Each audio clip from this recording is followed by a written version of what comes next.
Walang kapantayang energy ngayong makulay na Miyerkules, September 10, 2025. Dito sa Morning Balitaktakan, mayat niya.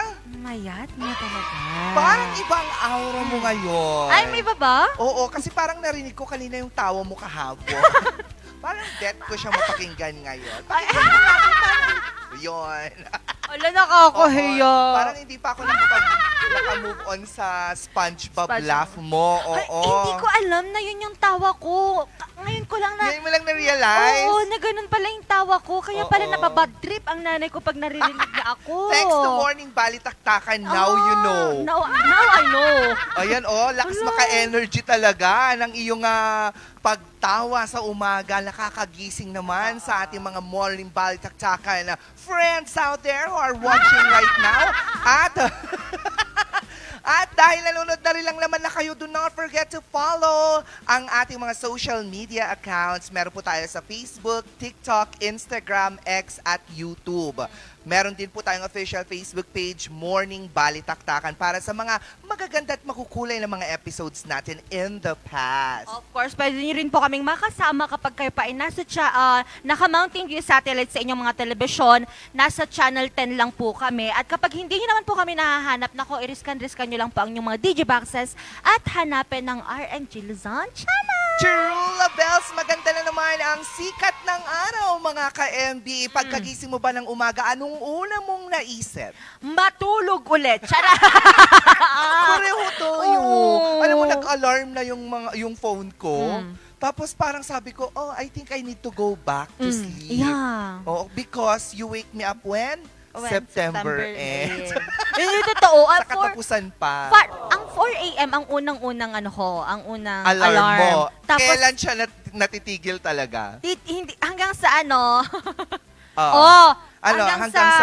Hanggang sa may magpo-4:30 siya, hindi pa ako gigising noon. So, anong oras siya matitigil? Matitigil lang siya ng 5, tapos doon ko lang marirealize, anak, wala tayong pambili. Okay.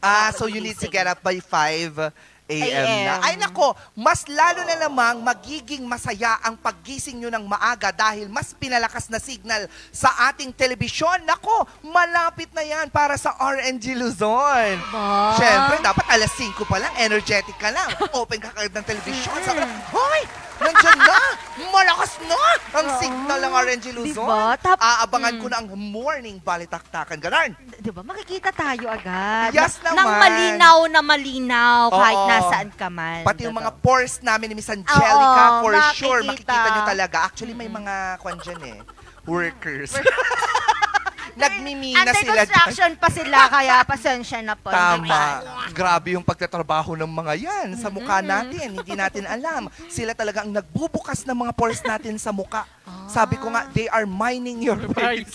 May gold kasi. Oo, sila ang nagtatanim ng mga blackheads. Whiteheads. Diba? Pero meron din namang isang trabaho na nagbibigay din ng kulay sa ating mga kamay. Kuko. Oo. Isang manikurista. O ang bibida sa ating Oh My Job ngayon. Eto, panoorin natin.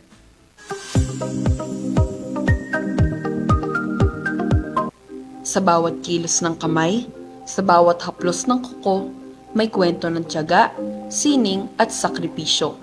Sa mga salon, bangketa o kahit sa ang sulok ng palengke, matatagpuan natin sila. Tahimik lang sa pag-aasikaso, ngunit ang serbisyo nila ay bahagi ng ating araw-araw na pag-aayos at pag-aalaga sa sarili. Ngayong araw, kikilalanin natin ang mga kamay na nag-aalaga sa ating mga kamay, ang mga manicurista. Kasama natin ngayon si Ate Pinky. Ako po si Pinky Castañeda, 42 years old, na nakatira dito sa Dansohirona, Tarlac. Ayon kay Ate Pinky, hindi na niya matandaan kung ilang taon na siyang nasa ganitong hanap buhay. Anya, dalaga pa lamang siya nung unang magsimula bilang manicurista. Kasi dalaga pa lang ako, nagaganito na ako. Ito na ang hanap buhay ko. Hanggang nakapag-asawa ko, may mga anak na ako. Ito pa rin. Habang ang iba ay kasisimula pa lang gumising, siya'y abala na sa paghahanda, nail polish, panggupit at pangalis ng cuticle. Araw-araw, dala niya ang kanyang maliit na mundo. Sa isang kahon, andun ang kanyang kabuhayan. Sa umaga, lalabas na ako. Maglalakad, maghahanap ng customer. Maghapon, nandyan sa labas para makahanap ng pera. Para may pambili na naman kami ng pagkain. Tsaka baon ng mga anak ko. Maghapon na nandyan, palakad-lakad kung saan nakakarating. Pag uwi sa bahay, magtatrabaho na naman, magluluto. Yun lang ang buhay ko sa araw-araw na naglilinis ng kuko. Sa bawat customer, may kanya-kanyang hiling. Simple, elegante, makulay o natural. Pero ang effort at oras, pare-pareho. Ang hindi alam ng marami, sa likod ng bawat pulidong kuko, may kamay na pagod at likod na kumikirot. Meron akong naging customer, nagpalinis siya. Lalaki yun eh. Ang sabi niya, magpapalinis ako. Ang di naman niya sinabi na wala siyang pera. Tapos nung pagkatapos na namin na maglinis, sabi niya sa akin na, mamaya na lang, panay mamaya.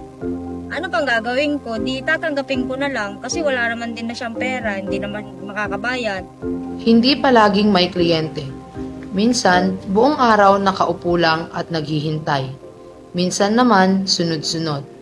At paminsan rin, kahit pa bumabagyo ay patuloy ang agos ng buhay. Kahit mahirap, kailangan itong gawin para sa mga pangarap. Dagdag pa ni Ate Pinky, ang pinakamatamis na gantimpala para sa kanya ay ang mga papuri na natatanggap niya mula sa kanyang mga customer. Sabihan ka ng maganda ang linis mo, maayos. Parang ano na sa akin yun. Yun na yung pinaka-premyo ko na naglilinis. Sa bawat ang ganda ng gawa mo at salamat po, doon daw sila kumukuha ng lakas. Ngunit aminado si Ate Pinky na may ilang ding mga kliyenteng hinding-hindi niya malilimutan. Ang hindi ko makakalimutan na may nagpalinis sa akin na magang-magana ang paa. Nagpalinis sa iba, ako ang nagritubar. Para kay Pinky, hindi lang ito basta trabaho. Isa itong misyon, isang tuloy-tuloy na laban sa kahirapan, at isang daan patungo sa pangarap. Ang bawat gupit at linis ng kuko may kaakibat na panalangin para sa anak na nag-aaral, sa pambili ng bigas o sa renta ng bahay. Tahimik lang sila pero malakas ang tibay ng loob. Sa susunod niyong pagpapatanggal ng cuticle at pagpapapintura ng kuko, naway maalala niyo ang isang taong laging may dalang maliit na kahon na sa bawat bukas nito ay nag-aalay ng sipag at serbisyo. Hindi lang ito kagandahan, ito'y kabuhayan, sakripisyo at pag-asa. Kwento ng mga kamay na kay tagal nang nag-aalaga sa atin pero bihirang makilala. Ako si Kay Gragasin At ako si Zay Andres at ito ang Kamay ng Pangarap. Bongga, kamay ng pangarap. Ang dami kong memories with Kwan kasi talaga. Manicurista? Manicurista. May time na talagang iba na. Sobrang lalim, may lumabas na. Pero ang saya niyan, ang oo. galing talaga nilang maglinis ng kuko. Walang makakatalo sa kanila kahit anong salon. Yes, Totoo. totoo yan. Totoo. Oo, tapos Hindi, ang wala. nakaka-inspire kasi sa kanila, they go house to house talaga. Yeah. Yung hindi sila nawawala ng energy. Kasi nga, ito na yung hanap buhay nila, katulad nga ng sinabi ni nanay, na yun na yung nagbigay sa kanya at sa pamilya niya ng pangtustos nila ng pang-araw-araw. Totoo yan. Parang dun, ako actually, kapag umuwi po ako ng Rosario, La Union, isa sa mga ginagawa ko doon talaga is magpa-manicure. Magpalinis ng mga kuko. Kasi sila lang, doon lang ako nakahanap ng talagang garantisadong mag-aalis ng mga kung ano-ano. Ingrown, Ingrown, mga dry skin. Dito kasi sa Baguio City, na-try ko na, however, mas lalo siyang nangate. Doon Meron kasi yung ganon. magagaling sila sa Magaling kasi sila kukutkutin. Oo. Hasado ang kanilang mga kamay. Hindi pa susugat. Oo, parang extension na nila yung mga ginagamit nila. Extension ng kamay nila, mga pusher, mga nipper, mga ganyan. Ingrown remover. Oo. Ewan kung ano-ano mga gamit yan. Pero marunong ako magganyan dati. Naan? Mag-manicure tsaka mag-pedicure. Ay, ako, Oo, I'm marunong scared. Actually, kaya kitang No. i-pedicure. No. Yun nga lang, pagkatapos, 4 na lang daliri mo. Oo, yun lang. Yun nakakatakot. Ako mismo yung natatakot sa sarili ko sa tawa Hindi, ko. pero kaya ko. Kaya mo? Oo, kaya ko talaga. Marunong Ah. ako. Yung tita ko dati, pag galing siya ng ibang bansa, ako yung tinatawag niya na mag-manicure. Manicure. Kasi mahal daw kasi sa ibang bansa. Mm-mm. So yun, sa akin siya nagpapagawa. So may dolyar ako. Dolyar, pero Dolyar. hindi na 5 ang daliri ng paa. Ay, hindi, kompleto pa Kompleto naman. pa rin. Nakakapaglakad pa rin naman siya. Nanganak nga eh. Ewan ko sa'yo, oo.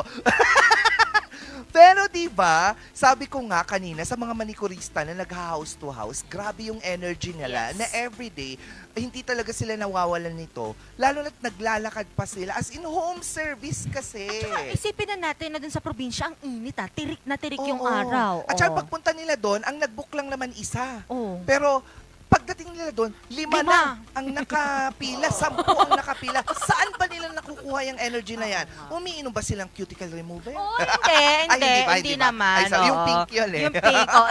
Acetone? Charot, hindi rin, hindi. Anyway, speaking of energy mga ka-MB, may mga panahon talaga na paggising pa lang natin, wala ka na kaagad energy. Ay, present. Di ba? Parang, sino nang nakaranas noon? Please raise your right hand. Ito pala. Ayaw ni Sir Mar, oh. Wala, Wala, oh. Ang strong Ang niya, strong ni ha? Sir Mar. Oo, Ayaw palibhasa kasi. Alam mo kung bakit? Ah. Na-exercise siya sa pagbubuhat ng mga bato. Ano? Na para mabuo yung pyramid. Yung Actually, yan yung sasabihin. Amazing. Oo, naku, ano nga ba ang dahilan kung bakit minsan nawawalan tayo ng energy kahit kagigising pa lang natin? Panoorin natin to sa Pack na Fact. Alam mo yung moments na parang okay ka naman kanina tapos bigla kang napaupo, napahiga, o napatingin sa kawalan? Yung parang may invisible force na sumisipsip ng energy mo? No worries! Hindi ka possessed. It's actually a thing and science has a lot to say about it. Tara, sagutin natin ang tanong. Why do we suddenly feel drained kahit wala namang nangyari? Ayon sa mga neuroscientists from the University of California, sudden mental or physical fatigue can be triggered not just by physical activity, but by brain overload din. Kapag sobrang daming iniisip, kahit di ka gumagalaw, gumagana pa rin ang utak mo na parang Olympic athlete sa treadmill. At kapag tuloy-tuloy ito, boom! Pagod. Brain fatigue. Pagod sa utak, hindi lang katawan. Sabi ng isang 2022 study sa Current Biology, ang utak natin ay parang battery din. Kapag ginagamit mo ito ng sobra-sobra, especially sa decision-making, stress at focus-heavy task, dumadami ang build-up ng isang brain chemical na tinatawag nating glutamate. Pwede itong mag-cause ng mental fatigue. In short, scientific ang pagod mo. Kung tulog naman tayo ng maayos, bakit pa rin tayo drained? Ayon sa Cleveland Clinic, pwede itong dahil sa emotional exhaustion, not just physical fatigue. Kapag kasi pinagsama ang stress, social pressure, at feeling na kailangan mong maging productive lagi, kahit matulog ka pa ng 8 oras, gigising ka pa rin na parang pagod. Low power mode is real. Ayon kay Dr. Sondra Dalton-Smith, marami sa atin ang hindi physically napagod, pero kulang sa ibang uri ng pahinga. There are 7 types of rest daw kasi. Physical, mental, sensory, creative, emotional, social, at spiritual. Kaya kahit matulog ka ng 10 oras, kung ang utak, puso, at soul mo ay overused, drained ka pa rin. So next time na parang nauubos ka bigla, pause ka muna. Baka hindi mo kailangang matulog. Baka kailangan mo lang huminga, magpahinga, at kumawala sandali sa lahat ng iniisip. Laging tatandaan that your brain needs a break too. Pakapihin mo, ganon, chika. Parang battery lang ang katawan natin eh. Kailangan ding i-charge yan siya. Kita-kits ulit sa susunod ha mga ka-MB. At huwag gagamitin ang scientific exhaustion para ma-justify ang katamaran mo. Take note. Real. May mga times na kahit na sabihin mong hindi ka tinatamad ka talaga kasi nga sa exhaustion na nararamdaman mo. Pero katulad ng napanood natin, wag natin gamitin yon para maging tamad. Ay, oo. Diba? Have you tried that na? Being physically, emotionally, mentally, spiritually exhausted? Ay, oo. Yung Dre. parang wala ka lang gustong Wala gawin, na akong gawin. no? Parang gusto ko na lang nakahilata. Tapos, hindi ka rin makatulog. Basta Oo. pagod ka na talaga. Ganun. Even kumain, parang ayaw mo lang gawin. Parang ang gusto mo lang gawin, humigat matulog. Pero ikaw, in your case, syempre hindi yon. Diba? Iniisip ko din, kumain ako nung araw na yun. Pero, Ako, there are sometimes, like weekends, ewan ko sa inyo mga ka-MB ha, pero i-comment down below nyo naman yung mga experience ninyo Yeah. pagdating sa exhaustion and fatigue. Oo, kasi ako minsan, kapag weekends, gusto ko nakahilata lang ako, like Saturday morning hanggang Sunday ng gabi. Babangon na lang ako ng Monday morning. Parang ganun yung peg.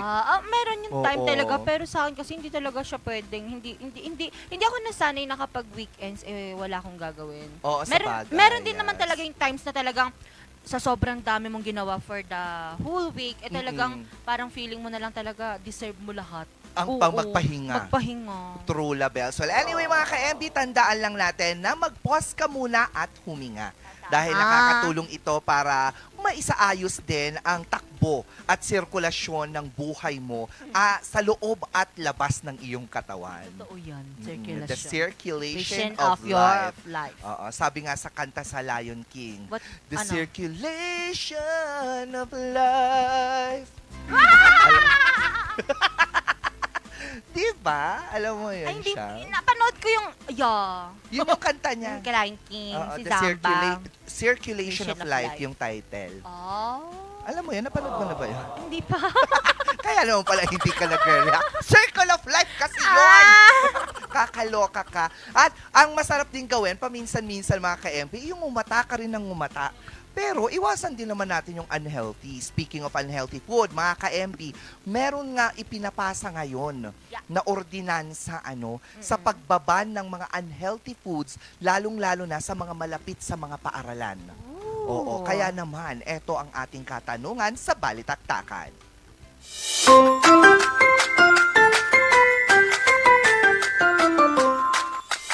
The views and opinions expressed by the host do not state or reflect those of the company and its management. Furthermore, the views and opinions and insinuations made by the host or guest do not reflect those of the show, the management, and the network. So the question, Miss Angelica Arquero? Is mas makakabuti nga ba sa mga mag-aaral ang pagkakaroon ng ban sa pagtitinda ng mga unhealthy foods and beverages malapit sa kanilang mga paaralan? Sa tingin mo, ikaw, ikaw bilang mahilig ka sa pagkain, ano yung sa tingin mo dito? Ay, sa akin na. Kasi nung nag-aaral pa ako, yun talaga yung isa na sa mga ginagawa ng mga school talaga na dun pa lang sa loob ng school, ang tinitinda nila more on healthy. Oo, pero yung sa labas Sa labas kasi, for me pwedeng wag naman. wag na. Kasi healthy na sa loob ng school Pero syempre sa nangyayari ngayon, wala na rin talagang pinipiling sakit. Wala nang pinipiling sakit na edad. Oo, So as tama. much as possible, yung bata ka pa lang, nasasanay ka ng kumain. Hindi naman masama na mag-try ng mga unhealthy foods. Oo, wala namang masama doon. Pero siguro, baka kasi magkaroon ng chance na araw-arawin na ng mga bata na bumili ng mga unhealthy foods Yes. sa loob. Ako personally I think wag. Kasi alam mo, ito yung mga nakakatulong sa immune system ng bata. Tignan mo tayo ngayon, lalong-lalo na yung mga batang 80s, 90s, na laki sila sa mga pagkain sa labas. Yung mga, alam mo, yung may mga santol, na binababad dyan sa labas. Oo. Yung mga, ano pa ba yun? Yung, Mangga. Ang lalakas naman ng mga bata ngayon. Oo. Tapos ano pa ba yung mga tinitinda nila? Yung yung tira-tira. What's that? Yung, ano kasi tawag mo doon? Yung sugar o arnibal na sinupot siya sa supot ng wala naman na kasi siya kaya pwede kong banggitin. Ovaltine. Oo, yung nilalagay siya sa gano'n, tapos bubuksan mo siya. DJ, ngutom nga gaw-awit. Oo. Ang naaalala ko, yung nata di coco. Oh no, that's too recent. Oo, may tira-tira pa tayong tinatawag. Sorry, Kasi I'm mga not- pagkain sa gilid-gilid lang na kung Ayoko. anik-anik ang binibenta nila. Meron pa yung nakalagay sa parang triangle na ginawang supot ng mga chichirya, tapos andun yung mga durog-durog na mga biscuits, ganon. Hindi ko Ayap, alam. meron din yon. Oo, meron din yon, pero college na sa Diyos. Sorry, kinder pa lang ako yun. Oo, so mga ganung mga Oo, bagay, mga oo. ka-MB, ano. Pero, sa panahon din kasi natin ngayon, na medyo bumababa na nga ang immune system ng mga kabataan dahil wala na silang madalas labas, kundi nasa loob na lang ng kanilang mga Bahay. tahanan, naglalaro sa kanilang mga gadgets, wala na masyadong exercise, and usually, the food that they eat is coming from the social media media. influence na rin, 'di ba? Totoo. So as much as possible, for the benefit of the health of the kids and the future of the Philippines, bakit hindi? Oo. 'Di ba? Pero sabi nga ng ilang komento dito nga sa ipinapasang ordinansang ito, pag-uwi naman nila sa mga bahay nila, may mga paninda pa rin naman or may mga sari-sari store pa rin naman sa gilid ng mga bahay nila na pwede pa rin silang bumili ng mga ganong klaseng pagkain. At saka pwede rin kasing gawin yun sa bahay eh. Yung mga, maglagay ka pa nga lang ng mga seasoning, ano tawag doon, yung mga Kung ano-ano kung mga ano-anong seasoning. condiments. Oo. Isa na rin yun sa, unhealthy rin talaga yun. Oo, So, kaya dapat mm. pakainin natin sila ng damo. Tama! Hindi. O hindi. Totoo yung Eme. sinabi natin kanina. Kasama, naging part siya ng childhood memories Yes, natin. yes. Buhay pa naman kami. Charot. Oo, buhayin din natin ang ibang mga memorya para sa mga kabataan Totoo. ngayon. Huwag lang puro gadgets. Oo. Pero yan naman, eto naman na pinag-uusapan natin. Nakadepende pa rin naman yan. Kasi kung sakaling iban mo yan, parang tinanggalan mo rin ng trabaho, Oo. ng pagkakakitaan. 'Di ba? Yung mga taong Nasa- nagbebenta Oo, noon. tsaka nasa Unless labas. mapagsabihan din sila na kung pwede, mabawasan yung pagbebenta ng mga unhealthy food, dagdagan ng option. Ay, Diba? totoo. Better kapag may options. Wow. Sabi nga ni Tony Gonzaga. Sa Four Sisters and a Wedding. Okay. Ganun pala. Gusto mo bang maba? Maban? Oo. Ayoko. Ayan mga ka-MB, umpisa pa lang yan ang napaka-energetic natin na Wednesday dito sa Morning Balitaktakan dahil mamaya may makikilala tayong isang napakagaling na, ano kasing tawag mo sa kanya? Otis? Fashion designer. Oh. Look at this outfit right now. Oo. Ba yan sa kanya? Hindi, Gawa. actually gawa niya ito. Sino kaya siya? Nako, malalaman natin yan mamaya. At syempre, ang mga dapat nating antabayan ng mga balita na tinutukan naman ng RNG News. Kung saan po sa probinsya po ng Isabela, isang motorista po ang nasawi matapos mahulog ito sa ginagawang drainage canal. Saan?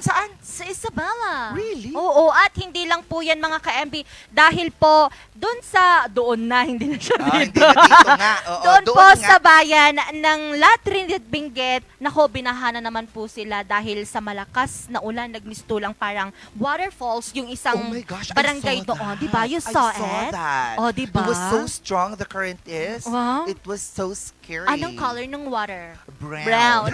Oh, next. At hindi lang po yan dahil halos 2,000 mga job opportunities po ang Ang binigay, open, oo. binigay sa mga daang mga job seekers dito sa Baguio City. Ay, gusto ko yan. Oo. Ilang kayang trabaho pwede kong makuha pag pumunta ako sa job fair? Siyempre, isa lang. Hindi kaya pwedeng tatlo? Tatlo? Pwede naman. Kailangan tayo ngayon, maraming load. Load. Mga ka-MB, lahat ng yan sa pagbabalik ng Morning Balitaktakan.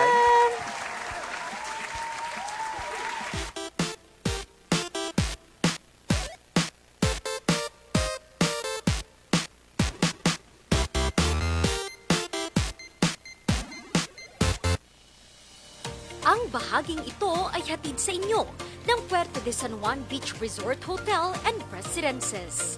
Puerto de San Juan Beach Resort Hotel and Residences, a high-end and exclusive residential enclave and boutique luxury resort located at the heart of San Juan La Union, the surfing capital of Northern Philippines.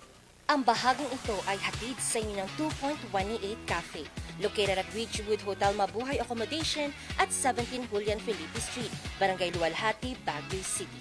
At ng Brizzle Ridge Cafe, located at Brizzle Ridge Residences Condominiums, Pacdal via Ambuclaw Road, open from 7 a.m. to 6 p.m. Maaari niyo silang i-contact sa 0906-058-4232. Ang bahaging ito ay hatid sa inyo ng Homebound Furniture Plus. Offers home, outer, office, and customized furniture. Located at ground floor Centerpoint Plaza, Bakaking Central Marcos Highway, Baguio City. Visit now!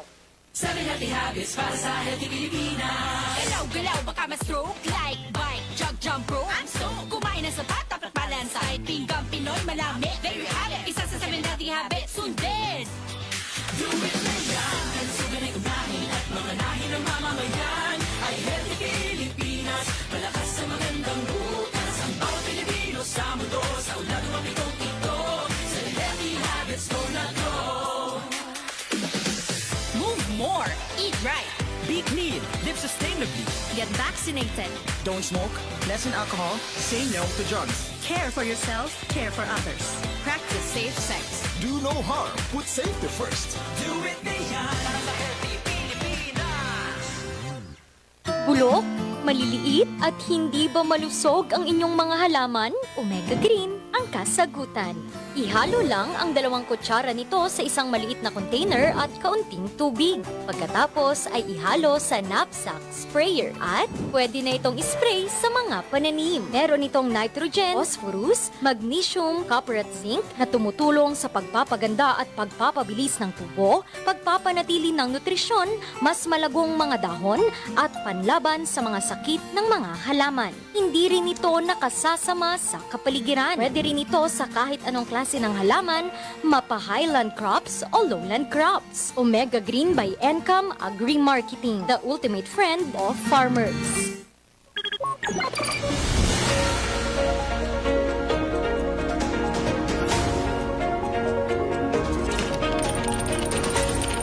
Ang iniwan nitong pinsala. Ang pagbulusok Sa aking kinatatayuan. ng COMELEC ang bilangan. Anong pananalasa ng bagyong Chemical na ginagamit sa pagmimina. Na makakapagpabuti sa buhay ng dating tennis court ng Baguio Athletic Court. Ng El Nino na nararanasan. Sasakyan dito sa bangin. nang matumba ang poste. Ang posibleng pagbuho ng bundok. Mula sa News Center ng Orange Luzon, ito ang Luzon Headlines.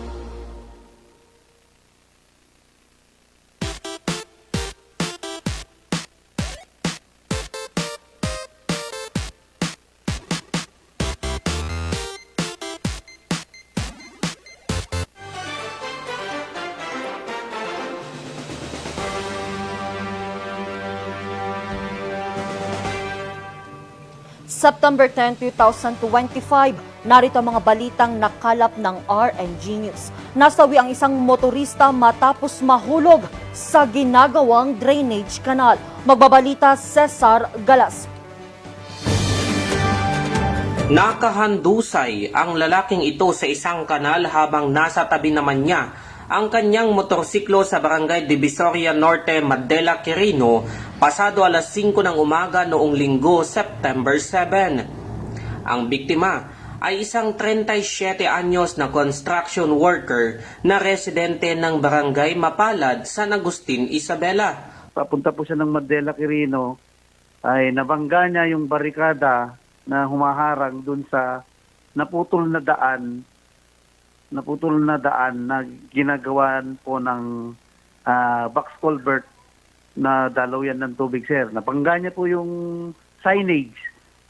Pagkabangga niya sa signage at sa pagkabangga niya, ito po ay tumilapon pababa dun sa may tubig. Pero bago po siya nalunod na nakadapa o na bumagsak sa tubig na may sa lupang sa kanal na may tubig, po sa investigation na tumama po yung kanyang noo sa edge nung kalsada, putol na kalsada, bago siya tuluyang bumagsak dun sa ginagawang kanal.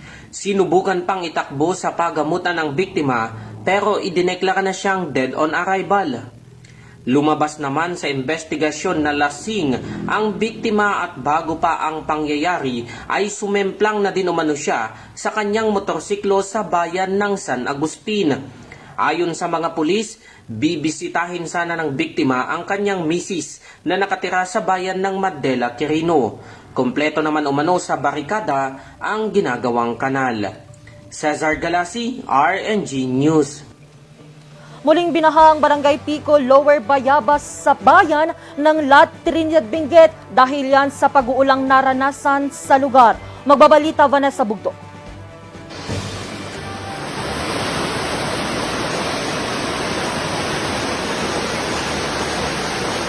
Sa kuwang video na ito ng isang netizen pasado alas 2 ng hapon kahapon September 8, kita ang pagragasa ng tubig sa kalsadang ito sa Barangay Pico, Lower Bayabas, La Trinidad Benguet. Inanod dito ang ilang putik at mga bato mula sa bundok. Grabe!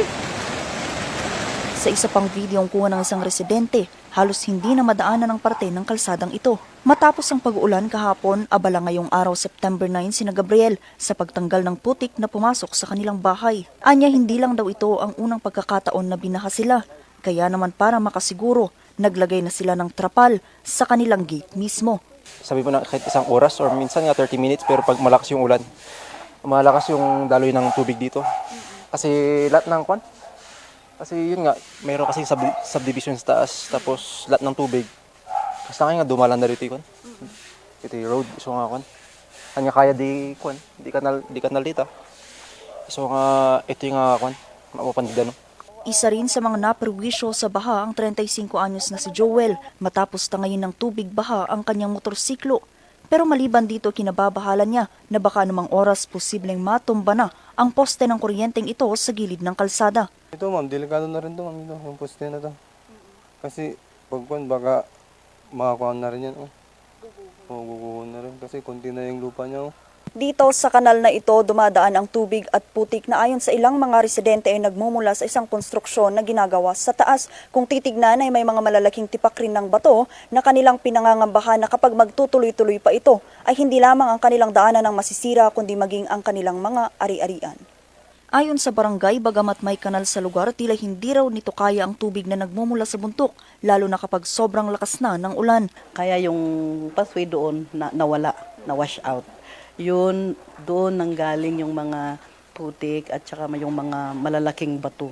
Nawala na yung pathway doon. Parang kanal na ngayon. Kung sakali raw kasi napalawakin pa ang drainage canal, maaapektuhan rin ang kalsada sa lugar. Kaya naman pinag-aaralan pa ng barangay kung ano pa ang mga posibleng solusyon sa problemang ito ng barangay.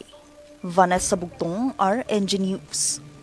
Daan-daang mga job seekers ang nakibahagi sa job fair ng TESDA na World Cafe of Opportunities of Baguio City. Magbabalita, Ron Maranat.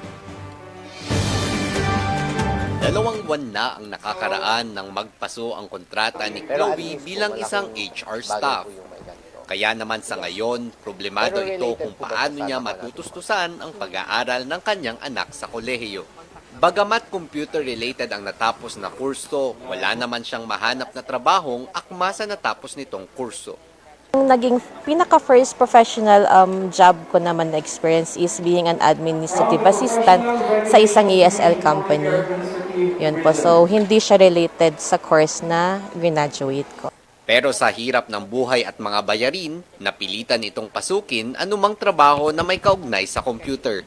Medyo nahihirapan din, kaya ang pinapasok ko na lang yung naging experience ko as admin.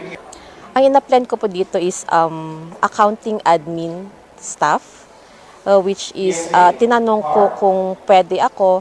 So sinabi naman nila pwede because of the experiences na I had. Isa lamang si Chloe sa daan-daang mga job seekers na dumalo sa World Cafe of Opportunities sa Baguio Convention and Cultural Center kahapon September 8. And celebration of this National Tech Folk Day, nagkaroon tayo ng World Cafe of Opportunities. So anong itong World Cafe of Opportunities? Itong World Cafe of Opportunities is ito yung also program natin para sa ating mga TechVoc graduates para magkaroon ng mga job opportunities. So hindi lang TechVoc graduates but of course invited lahat. Sa pamamagitan ng 23 lokal na kumpanya at 12 overseas employers, halos 600 trabaho sa lokal at 1,233 namang oportunidad sa ibang bansa ang inialok para sa mga aplikante. Pero maliban sa mga trabaho, nagkaroon din ng one-stop shop ang iba't ibang ahensya kung saan makakapag-avail ang mga job seeker ng iba't ibang serbisyo ng pamahalaan. Kasabay nito, ipinakilala rin ng TechVoc Institution ang kanilang mga scholarship at training programs para makatulong sa mga aplikanteng nakakaranas ng job mismatch. Tayong mga 19 na TechVoc institutions dito kasi may program para i-promote din nila ang kanilang mga programs. So we have scholarships and meron din silang marami silang mga programs na pwedeng tumulong sa kanila.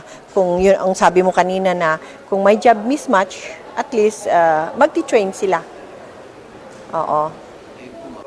Layo ng World Cafe of Opportunities na magbukas ng mas maraming oportunidad sa mga mamamayan sa tulong ng pamahalaan, mga kumpanya at mga technical vocational institute. Sa kabuuan, nasa 58 ang na-hard on the spot habang 32 naman ang na-near hard sa isinagawang job fair. Ron Maranan, RNG News. At yan ang mga balitang nakalap ng RNG News. Abangan naman mamayang alas 5:45 ang maiinit at nagbabagang mga balitang hatid ng Luzon Headlines. Muli ako si Angel Arquero para sa Morning Balitaan. Magbabalik ang Morning Balitaktakan. Magandang umaga sa ating lahat.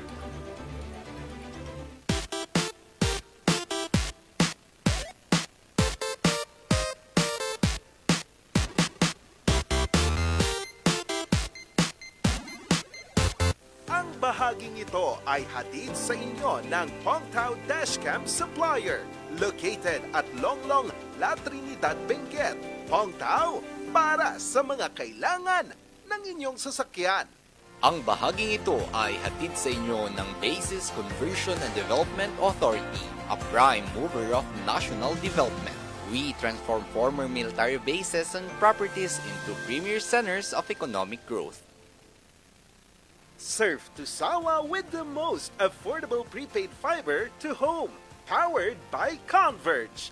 Enjoy unlimited internet for just 700 pesos a month. Walang lock-in period or kontrata. Napakamura at 4 pesos daily only. Mabilis at available nationwide. Visit us today at the ground floor of Baguio Methodist Building, Marcos Highway, in front of BGH Flyover, or like and visit our Facebook page, Highland Internet Surf to Sawa. Sabi Healthy Habits para sa Healthy Pilipinas. Sabay handa ang balikat ng may karamay sa bigat. Sila'y iniingatan, ngunit sarili huwag kalimutan. Mahalaga ka. Dumit na yan, kalusugan ay unahin at mga nahin ng mamamayan. Ay Healthy Pilipinas, malakas sa magandang bukas. Ang bawat Pilipino sa mundo, sa ulado mapitong ito. Sa Healthy Habits ko na to. Para sa Healthy Pilipinas. Mazar Music offers a complete line of musical instruments.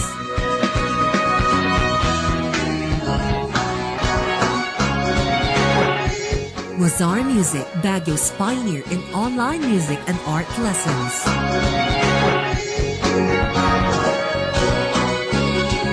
Mazar Music, bringing music closer to your hearts.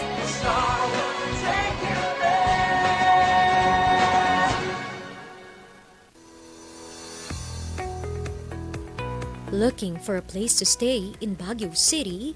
Find your calm at Hotel Supreme. A good dip at their pool.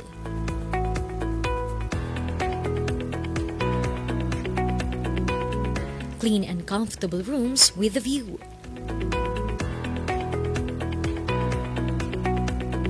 Accommodating staff.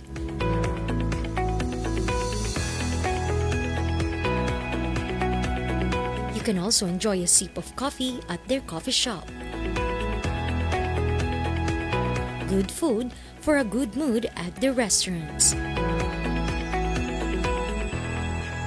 Spacious halls for events, and many more. A perfect balance of business and relaxation, all at Hotel Supreme.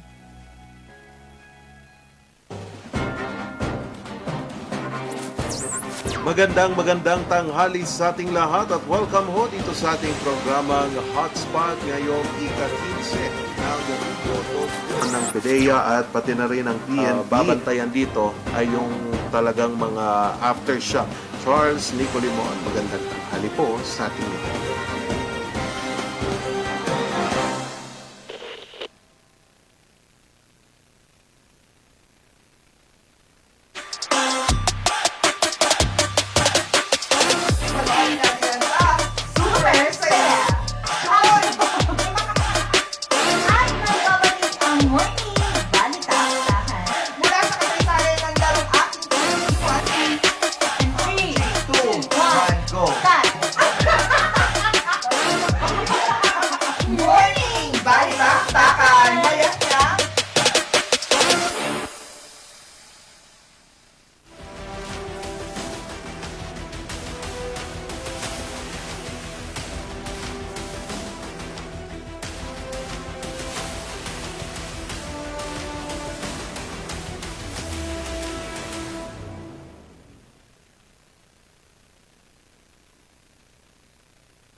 Oh, hang tight eh. Grabe. Ayan, ako napakagagaling naman. Mga ka-MB at napakaganda ng mga kasuotan ng ating mga bisita for today. Pansin mo? Galing nila, pati umaura. No? Pati rampahan, ibang-iba, di ba? Siyempre, ang nasa likod ng mga creations na ito, walang iba, kundi si Ma'am Stephanie Degawan, ang fashion designer ng Cauliflower. Hello, Ma'am, how are you? How's your morning, ma'am? Very, very excited. Oo. Pero bago natin mapuntahan ang obra ni Ma'am Stephanie, kilalanin muna natin itong mga batang ito. Kasi itong isa kilala na natin. Kilala ko ng isa dyan. Kilala na natin ito. Nagpapicture na ganyan kami noon. Anong name natin, baby? Chris na po. Chris na. Siyempre, once again. Hello, it's Kendra Maya. Kendra Maya. Ganyan ka siya. It's okay, and? Hi, I'm Sean po. Sean. Oh, si Sean Kingston. No, it's Ay, not. hindi ba? No. And? I'm Charlie Wilodina Villas. Oh. Sino ka dyan? Oo. Lost ka dyan. Grabe, ang energetic ng mga model mo, Ma'am Stephanie, ha? Nakakatuwa. Etong collection po na ito ay ano pong tawag ninyo? including mine. Actually, Oo. This is actually part of my This is part of my denim Alice in Wonderland collection. Napansin mo? Yung kay Kanja. Kanja. Kay Yung kay Queen. Ken. Ito, Queen of Hearts. Ito yung kay Queen of Hearts. Tapos ito si Alice. Alice, and then yung si White Princess, right? Tama. White Rabbit. Yung White White Rabbit. Rabbit. Akala ko yung White Princess. Di ba I'm sorry. candy yun, Chos? No. Tapos, Ayun. So, ayun po. So, basically, si Queen of Hearts, si Mad Hatter, si Alice, syempre, and then si White Rabbit, and then, syempre, yung sayo po is actually Tweedledee. Tweedledee. Oo, Tweedledee, Remember it. Tweedledee. Yes, at itong collection na ito ay inirampa during the Revitalize 2025. Diba? Paano po kayo napasok sa mundo ng fashion? Actually po, nag-start siya, I think when I was young, gumagawa na po talaga ako ng mga costumes ko for Christmas and for Halloween. Kaso yung love ko pa talaga or yung appreciation ko for fashion and designing started nung pandemic. Pandemic pa. Yes, kasi I lived in Metro Manila alone. Tapos syempre yung nung time na yon, you have like, since you live alone, tas bawal lumabas, close ang everything. Yung dami ko pong anxieties. So parang nung time na yon, I decided na I'll do something creative para hindi yung mga negative thoughts yung nasa mind ko. So nag-start po ako to create outfits out of my existing outfits na kasi parang bawal nga pong lumabas. So yung mga damit ko na dati, yun na lang yung mga pinagka-cut ko, tapos pinagtatahi ko siya to make new outfits. Nabanggit niyo, ma'am, na parang Recycled. it's been, kailan pa? How many years na? Parang 7 years na po, Yes. simula po nung nag-start kayong magkaroon ng sarili nyong design. Pero Yes. dito, ma'am, kailan nyo po na-realize na gusto nyong gawin full-time na itong pagdidesenyo? Actually po, nag-start siya nung, I think nung Panagbenga 2025. Kasi my goddaughter, si Willow po kasi, nag-join siya for Little Miss Panagbenga.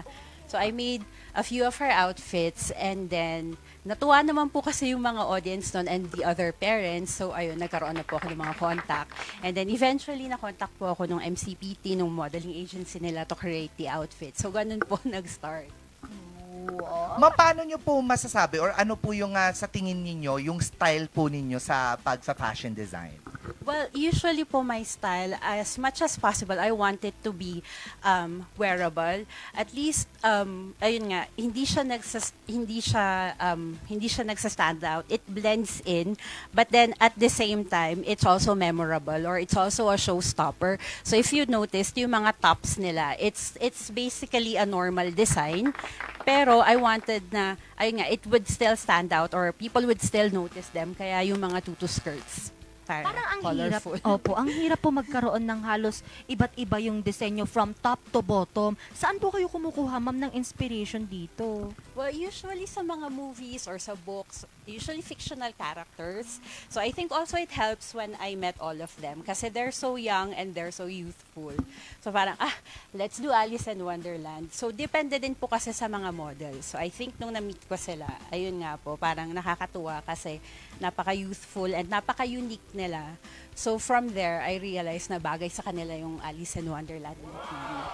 And since we're already on your collection po na Alice in Wonderland, pwede niyo po ba kaming bigyan ng idea dun sa process ng paggawa ng mga damit na ito from like, from recycling other materials into these new creations?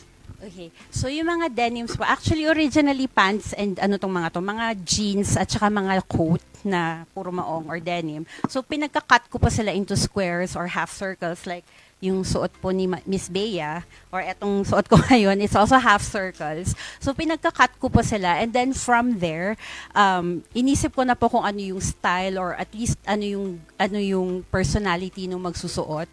So doon ko na po siya binagay actually. Tas the tutus also are actually yung fabric nila dati. Galing siya sa yung mga evening gowns. Tapos pinagka-cut ko na lang. Tapos pag kulang na lang ako ng fabric, tsaka ako nag-a-add or tsaka na lang ako bumibili. Kaya if you can see yung outfit po ni Miss Chris na dalawang shades siya, it's red and black. What interests me What ay yung interests you? yung mismong skirt ni Alice. Yes. Move forward tayo, darling. Ayan, tignan nyo kasi ang dami niyang texture, tapos iba-iba pa yung Design? kanyang material na ginamit. Yes. Gaano po katagal ang gumawa ng isang ganito? This one, actually, this took me a day. Kasi ito pong skirt, school uniform po to talaga. Yung black and white? Yung black and white. Hindi na School nagagamit. uniform Opo. siya. So, bonggang plancha lang para ma-flat out. So, tas kinat ko na lang siya to make that shape. So, it's still a circular skirt. So, plinansya ko na lang siya para hindi kita yung lines. Oo. Tapos, eto po is old bedsheet. Ay, ayun sa ilalim niya? Yung sa ilalim niya. Bedsheet po yan. Ay, ang galing. Yes. Tapos plus eto na, Tapos yung Ito styling po, niya, ang ganda. so eto, matagal ko na po siyang tinatagong tela. Kasi maganda din kasi siya, nakita ko lang po siya sa ukay one time. Tapos parang, one day I will make an outfit out of that. So Yeah. yun. Actually, eto din po, bulsa ng pants. Maong? Cargo pants, yes. Denim. Kasi maganda yung design niya. Design niya. Maganda yung design. So, ayun. Hindi ka ba nauubusan ng design, ma'am? Thank you so much. Tignan mo sa Alice, sa dami-dami. Oo. Hindi ka ba nauubusan, ma'am, ng ideas? Pag minsan po, pero kasi there are just so many things in the world na maganda talaga siyang inspiration. So as long as you notice or you observe other things and other people, marami po talagang magandang inspiration. Yeah. Like this one, harap tayo, little girl. Tignan mo ito. Denim to. Denim siya. Tapos cut out lang siya. Tapos parang pinapatong mo lang siya. So pwede mo siyang gamitin sa ibang outfit. Yes. Oo. Uy, ang gara. Ang maganda dito sa mga gawa ni Ma'am Stephanie, pwede mo siyang i-mix and match, tapos pwede mo siyang gamitin sa normal clothes mo, parang pang-accentuate mo lang siya. Yes. Alam mo, kasya yan sa akin. Eto. Pwede po nating i-alter. Tanggalan natin siguro ng mga 10 hearts. Thank you so much. Ma'am, ano po yung mga challenges natin nung nag-uumpisa pa lang kayo na mag-design? Well, usually po yung mga challenges po talaga is like magugustuhan po ba siya nung susuot? Kasi for me, it's important that it's comfortable sa susuot and also magugustuhan siya nung mismong model or yung mismong client natin. Kasi makikita naman po sa face niya kung hindi natutuwa yung model mo or yung client mo sa outfit, hindi din magsha-shine yung aura niya kumbaga. So, I think yun yung pinaka-challenge. Sometimes I have to like ask yung client or yung ating model, are you happy with this design? Because kung hindi, i-alter natin or i-modify natin and we'll find a way to make it fit your style. Totoo. Tanungin natin si little girl. Halika Kanina dito, pa siya kasi- aura ng aura. Kasi tignan mo yung face niya, talagang halatang dito ka. Sabi Halatang nag-e-enjoy siya dito sa outfit niya. How do you feel wearing Ma'am Stephanie's design? I feel good po. It's very comfortable po, and it's a very good dress to wear po because I can move around in it po very well. Oo nga. I'm just joking! Can you wear this going to school daw? No po. No? Why not? You can naman. Because you need to wear a uniform. Yeah. That's right. Oo nga naman Totoo. kasi. You have to follow the rules of the school. Yeah, pag nag-college ka na, pwede na. Charot. Yeah. Pero actually po, yung outfit niya, this can also turn into a skirt. Top and a skirt. Yes. So, ayan po, may strap siya. If feel niyang para maging Ariana Grande style. Pero, pwede din po siyang gawing skirt. Actually, nakita ko yung heels niya palang kanina. Nakita ko yung heels niya kanina. Sabi ko, Ariana Grande, itong batang ito. Yes. Thank you very much, little girl. Pero, syempre, ma'am, ito pang ilan na ano nyo na po ito, ma'am? Pang ilan na design nyo na po ito? Collection. This is actually my very first fashion show. Kasi most of the time, I do like yung mga outfits for pageant. So, ayun, ito po yung first na fashion show ko. Tapos, I will have another one next week sa September 20. Pero ano po yung pinakaunang-unang dinesign ninyo, ma'am? Yung pinakaunang-unang dinesign ko, I think is for a Christmas party for my sister. She wants to dress as Belle from, she wants to dress up as Belle from Beauty and the Beast.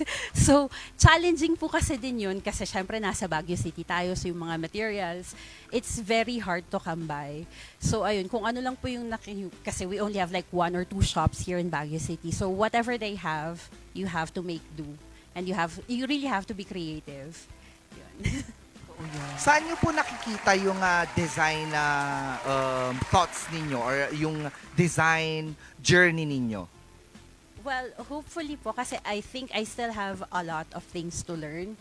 So I think magandang opportunity po yung nakiki-join din ako sa mga fashion shows kasi at least I see yung mga styles din and yung mga designs ng other designers. So I also can learn from them and get experience sa kanila. So at the moment, I'm still at the learning stage.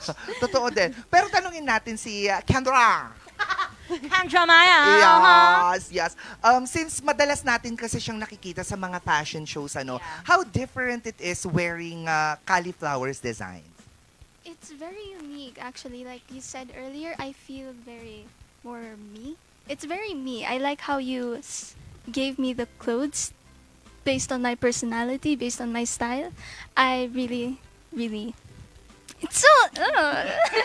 It's giving. It's giving. basta Hindi it's kasi pag giving. nakikita nyo din talaga yung social media ni Kenz, talagang ganito yung aesthetic niya.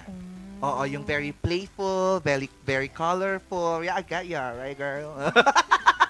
I feel like I'm talking to Kendall Jenner, actually. How about you? How do you feel with the cauliflower's design? Amazing. Amazing. Amazing. It's gorgeous, it's unique, and I love it. Thank you.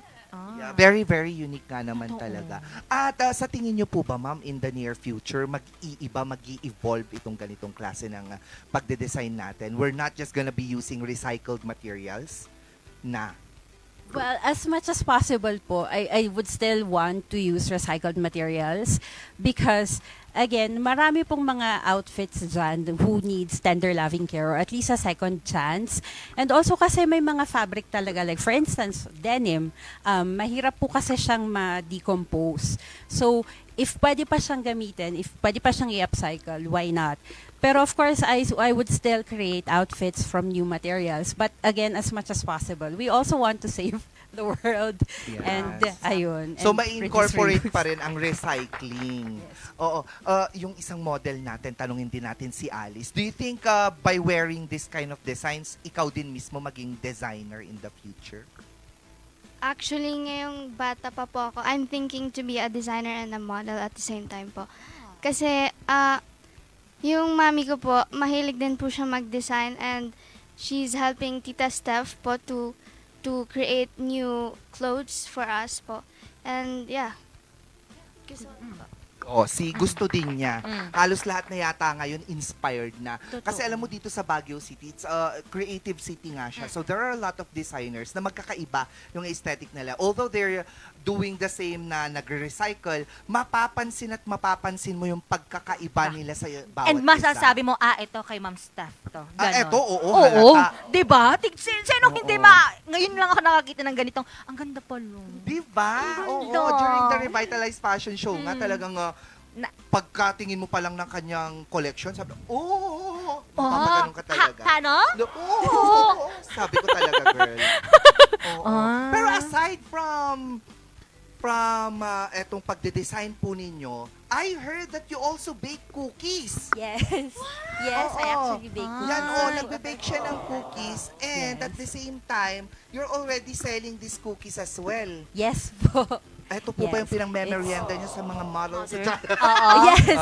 Actually, kasi I think it's also important that they would have their sugar rush. Although, syempre, diet, kailangan din po ng sugar rush, lalo na pag yung bonggang rampahan or yun nga po, like for instance, from morning until gabi, kailangan din po nila ng energy. So, it really helps na may cookies sila or at least may merienda sila. And this is actually Choco Macadamia.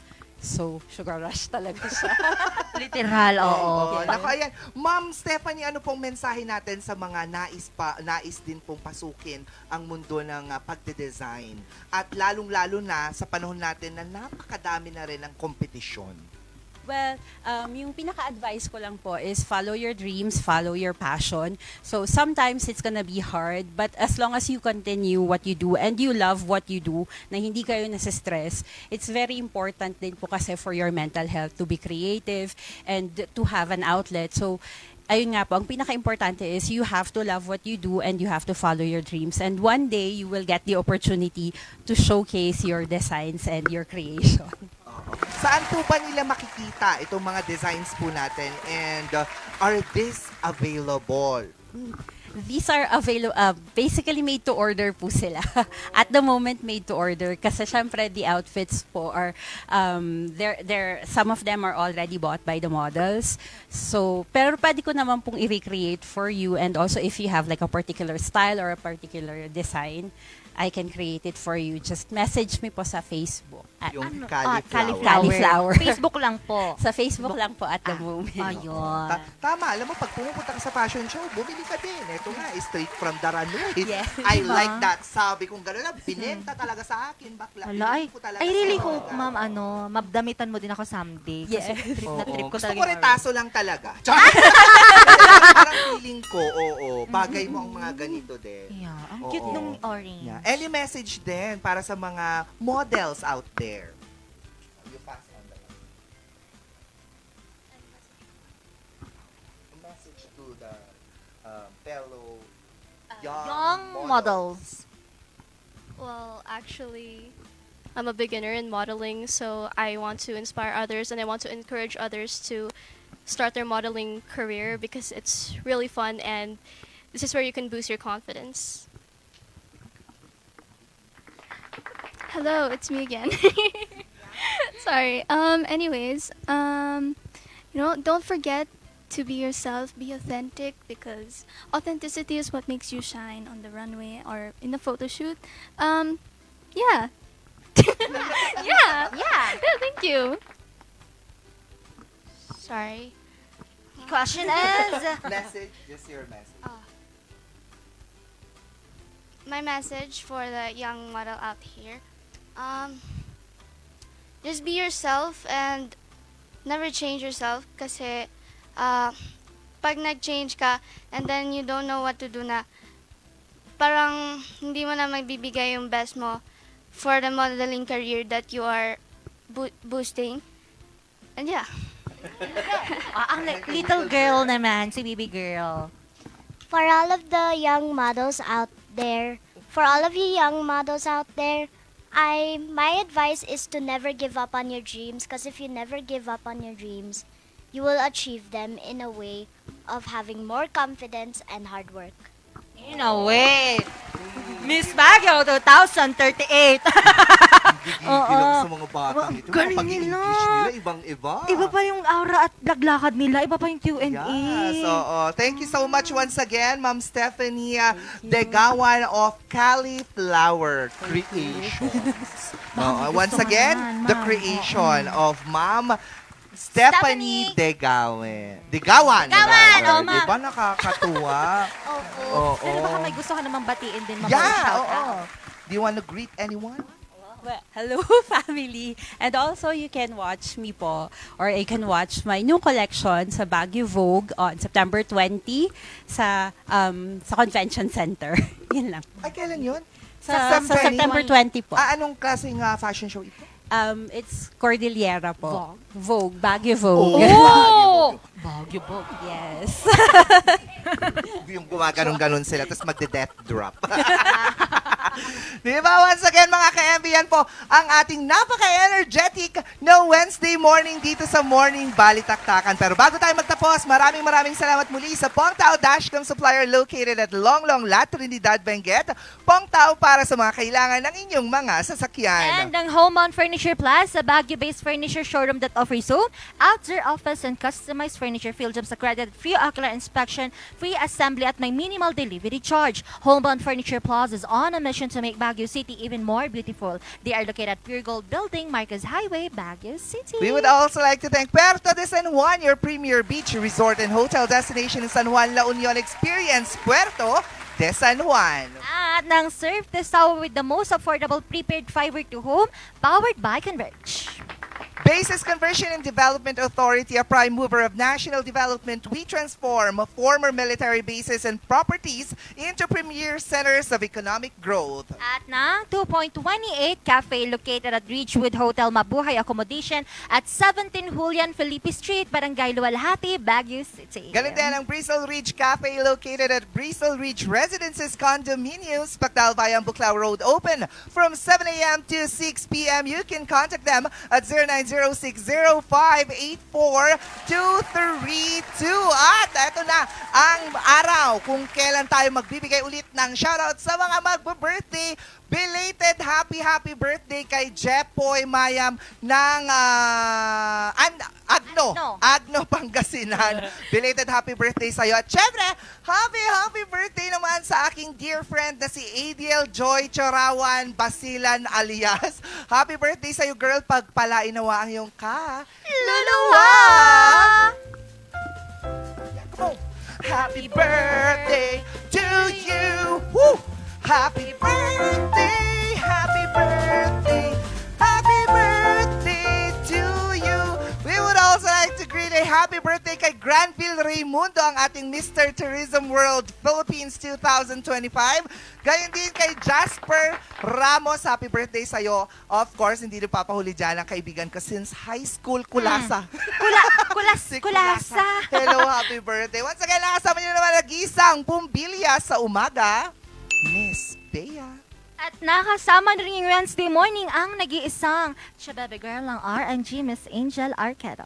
At muli magsama-sama na naman tayo bukas sa isang makulit, espesyal at napaka-informative na episode ng Morning Balitaktakan. Mayat nga!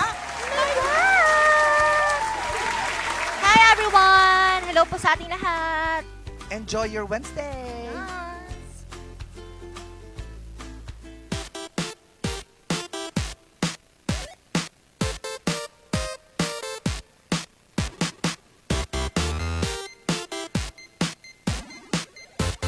Members KBP, kapisanan ng mga broadcaster ng Pilipinas.